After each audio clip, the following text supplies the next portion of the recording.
Well, that day has come.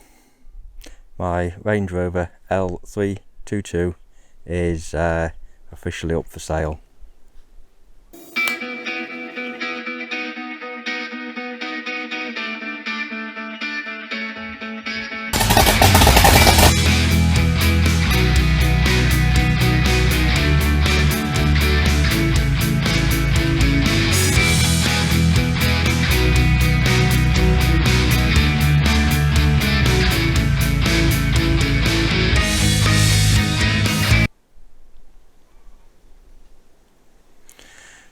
There she is. I've owned her almost 2 years. I've done 8,000 miles and it's done everything I've asked of her. It's taken us on holiday. It's towed the car trailer down to Southampton. Big car trailer over there.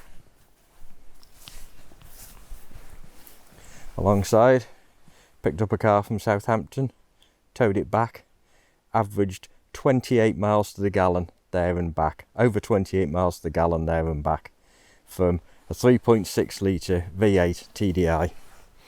I just can't fault it. It's been the best car I've ever owned. It's comfortable, it's quiet, it's easy to drive, it's got great views out the windows. If I do a trip on the motorway solo, just the car without towing, it's doing 33 miles to the gallon from a 3.6 litre V8. Now, love them or hate them, I love old Range Rovers. Things are, old girl's 2007, so she's about 14 years old now, 15 years old. No, 16 years old. Yeah.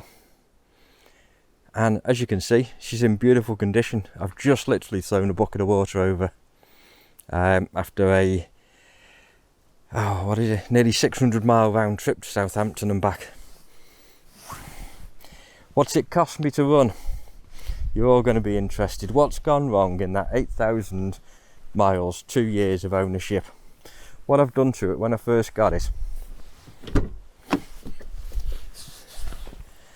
You can see, absolutely immaculate inside. What I've done to it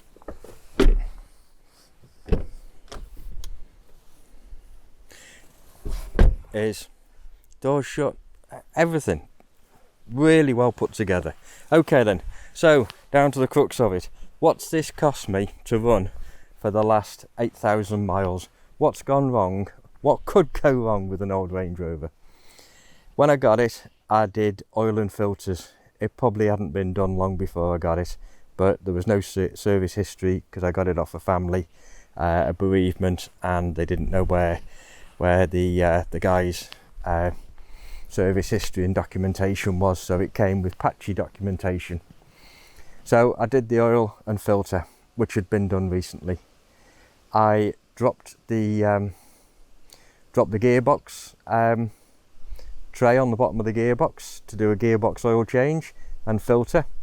It had been done recently. What mileage had it done? When I got it, it had done 121,000 miles. Now it's done just a tad over 130,000 miles. So I serviced it. The air conditioning works. I didn't have to top the aircon off. The tyres, I replaced the tyres just before Christmas, start of winter, because the tyres were getting a bit worn out. They cost 500 quid for all 4 tyres. You can't really put that into the equation because that's just normal running and upkeep. The what else went? Oh, just before the MOT, the discs and pads on the back were getting a bit thin, so I put new discs and pads on. That cost me a couple hundred quid. So at this point, nothing's really gone wrong with it. Recently, when I'm thinking of selling it, we have the dreaded handbrake issue, and the electronic handbrake stopped working. Not a big problem, but I wanted to get it fixed. So I got the electronic handbrake fixed. It cost 350 quid labour to have it fitted, and I picked up a handbrake for was it under 300 quid, about 250 quid for a handbrake. So there's still not breaking the bank, is it? What else has gone? Oh, that was it. The two turbo pipes on the top of the engine. That's a common fault. So it started puffing a bit of smoke out the back on acceleration. I had a look. Sure enough, if you look at my other videos, you'll see that you'll see the turbo pipe replacement, and the turbo pipes had gone. So they cost me was it 39 quid for the pair. Actually, I've just pulled it all up on my phone now. What have we got? Expenses. Right. Parking brake module altogether was £850. Intercooler pipes was £35.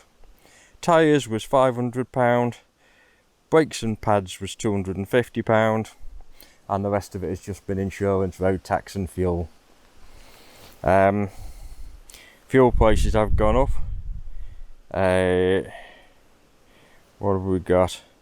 For 8,000 miles, I've put in a total of £2,217 worth of diesel, and it's been averaging 25 miles to the gallon.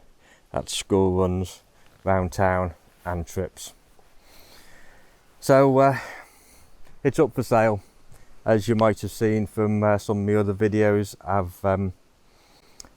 I've got too many cars. I've gone and bought the car I bought from Southampton. It's a little itch I had to scratch. It's an Ultima GTR. So I don't need this many cars lying around, but this will not be the last Range Rover I own.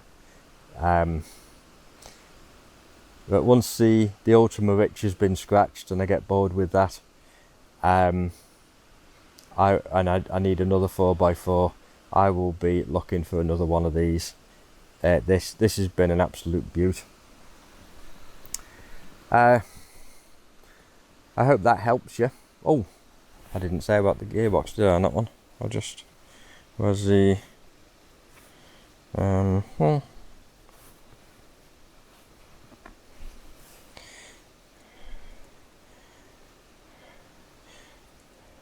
Gearbox service cost me £175, and the oil changes were £72 for the oil and filters. There we go.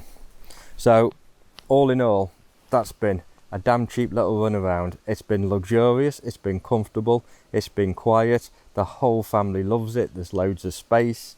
The daughter's not embarrassed for me to come and pick her up in it and take her friends places. Wouldn't be, would they? So I hope this has been of some use to somebody. I've never had any bad experiences with any Land Rover products, and I've covered over 250,000 miles now in Land Rovers, and I will continue to buy Land Rovers. I've still got my Defender, which I'm loving. I'm having to put new brake drums on that at the moment, but that's nearly 40 years old. So if you find this useful, give us the old thumbs up and subscribe, like and share, you know, that sort of stuff. And I'll see you next time. This is a really sad day letting this one go.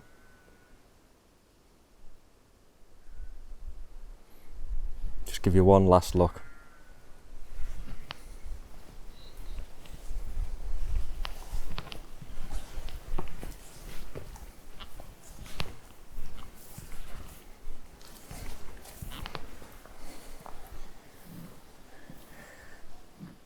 Everybody should try one. Been a lot cheaper to run than a BM or a Merc, I tell you, or an Audi.